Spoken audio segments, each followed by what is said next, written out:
As Minnesota plans for the future, it's important we follow the road towards smart land use and all its benefits. The governor established the Climate Change Advisory Group to look at recommendations for reducing the emission of greenhouse gases in Minnesota.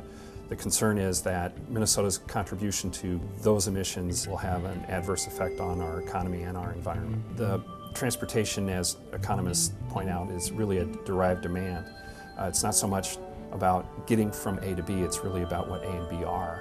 In that sense, when we looked at other regions of the country and other states that were working through the same kind of process, we saw that the land use strategies had, in many cases, better reduction potential than looking just at transportation-specific solutions. The research shows that more compact forms of development reduce the amount of trips that need to be taken. It ends up shortening the length of the trips that must be taken, and it allows for a number of trips to be shifted out of mode from driving into biking or walking.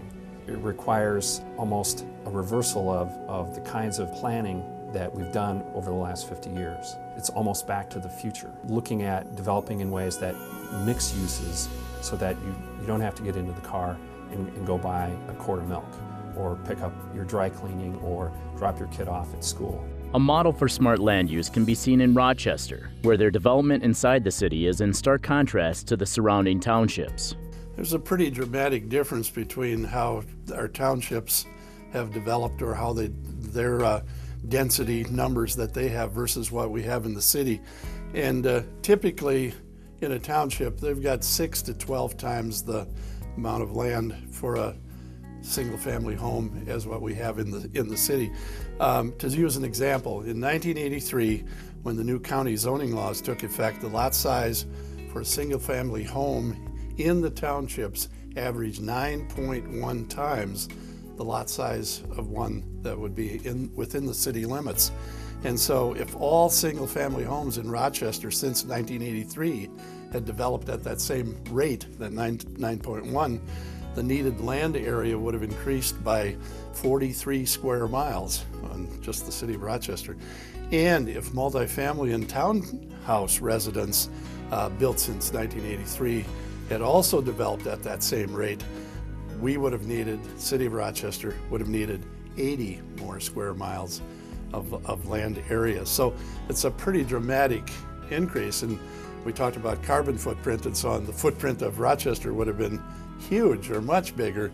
But when we're looking at today's world where we're trying to be more efficient and make better use of our environment, I don't know if that's something that we can continue to really do. We can save billions of dollars in roads not built, in sewer lines not laid. That all goes back to the bottom line. Those don't have to be maintained. Those don't have to be replaced. Those end up reducing the costs of service to communities, which goes right down to property taxes and the other fees and taxes that are used to support local government. But the amount of land that's used and how you service it, and whether it's with sewer and water and all that, the costs that would go trying to serve those areas with 9.1 times the land area becomes quite significant. Providing more compact, mixed-use forms of development, better served by transit, that could protect natural areas out on the urban edge would produce the biggest benefit. Designate priority areas for development that maximize existing sewer, water, and transportation infrastructure, and that protect high-priority agricultural land, open space, and natural areas, and restrict non-rural development outside of the growth area. Review and revise school siting regulations in Minnesota to remove excessive acreage requirements that drive school building into undeveloped areas. We must eliminate perverse incentives that promote sprawl rather than renovating existing areas. These disinvest in a city's core and skyrocket infrastructure costs. Provide incentives for redevelopment of existing housing, commercial, and industrial sites through the Redevelopment Grant Program and a new tax increment financing tool that encourages compact development. Require comprehensive planning for all counties over 5,000 in population and for all cities that are over 2,500 in population and have grown at least 10% in the previous 5 years. Now is the time to make the changes that will allow us to reduce the amount of travel that we need to take and also reduce the amount of gas that we have to buy in order to make that travel possible. you're not going to be able to get it just by some technology fixes. You're going to have to really address land use